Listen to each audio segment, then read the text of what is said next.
kasih karunia dan damai sejahtera dari Tuhan Allah Bapa kita, dan dari anaknya Tuhan Yesus Kristus menyertai kamu sampai selamanya. Amin. Selamat berakhir pekan, saudaraku. Selamat pagi.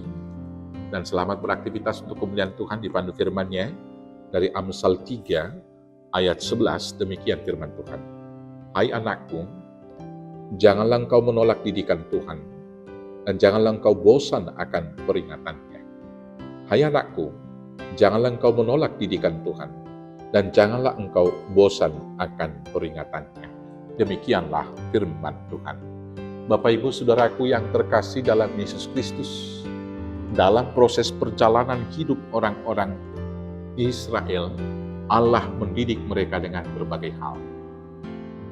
Mereka diingatkan akan semua hal dalam kehidupan, bahwa hidup itu hanya bergantung kepada Tuhan. Hal itu dibuktikan dan ditunjukkan Tuhan dalam pemeliharaannya.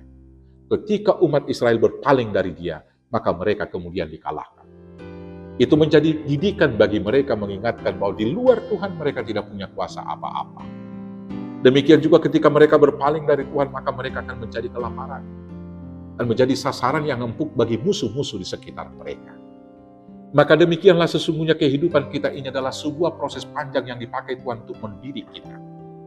Baik suka maupun penderitaan dipakai Tuhan untuk mendidik dan mengingatkan kita bahwa hidup kita tidak bergantung pada diri kita, tetapi hidup kita tergantung sepenuhnya hanya kepada Tuhan saja. Karena sudah terbukti bahwa dokter di dunia ini tidak akan dapat memperpanjang kehidupan selain daripada mengobati daripada penyakit-penyakit yang ada. Tapi soal hidup kita bergantung kepada Tuhan. Demikianlah kiranya dalam proses perjalanan kehidupan itu, kita harus melihat momen demi momen dalam kehidupan kita sebagai proses didikan yang dilakukan Tuhan kepada kita. Sehingga dalam setiap momentum dalam kehidupan ini, kita belajar akan sesuatu hal yang baik, mengingatkan kita bahwa Tuhan hadir dalam setiap momentum tersebut. Baik dalam hidup pribadi, hidup keluarga, hidup bermasyarakat juga, Tuhan hadir di sana mendidik kita.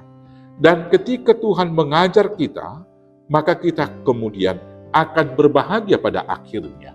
Saya akan bacakan ayat yang berikut. Karena Tuhan memberikan ajaran kepada yang dikasihinya, seperti seorang ayah kepada anak-anak yang disayangi. Berbahagialah orang yang mendapat hikmat, orang yang mempeloreh kepandaian, karena keuntungannya melebihi keuntungan perak, dan hasilnya melebihi emas. Ia lebih berharga daripada permata, apapun yang kau inginkan tidak dapat menyamainya. Saudaraku yang terkasih, Tuhan bahkan juga mengajar kita dengan sebuah kegagalan. Ketika kita gagal melakukan sesuatu, kita kalah, kita diingatkan akan kerendahan hati. Karena kalau kita berhasil dan berhasil terus-menerus, kita akan sombong dan jatuh kepada kematian rohani. Tapi sebuah kegagalan mengingatkan kita bahwa rupanya kita tidak ada apa-apa, hanya Tuhan yang patut dimuliakan. Sehingga kita tidak silau dan lupa diri akan puja dan puji di sekitar kita. Demikian juga saudaraku, ketika ada penyakit, Allah mau mengajar kita bahwa kita tidak sepenuhnya dapat menguasai tubuh kita. Penyakit yang sedikit saja bisa melemahkan kita. Dan ketika kita sakit, kita diingatkan akan sumber kehidupan kita, yaitu Tuhan Allah yang telah menjadikan dan menciptakan kita. Maka dalam tiap momentum kehidupan, mari belajar dan melihat didikan Tuhan di dalamnya. Dan ketika kita melakukan dosa, bila ada hukuman yang kita terima, mungkin kita mengalami kegagalan, kecelakaan, dan lain sebagainya, ingatlah, Tuhan mau mendidik kita supaya semakin teguh dalam iman. Selamat menerima didikan Tuhan, dan selamat memenangkan pergumulan. Selamat menerima mahkota yang luar biasa, yaitu hikmat yang daripadanya. Tuhan Yesus memberkati. Amin. Kita bersatu dalam doa. Terima kasih Bapa, ajar dan didik kami dalam setiap momentum kehidupan, sehingga kami lebih dewasa menyikapi semua persoalan kehidupan dan tetap beriman teguh kepada Tuhan. Di dalam suka dan duka, hanya dengan pertolongan Yesus Tuhan Juru Selamat kami yang hidup. Amin.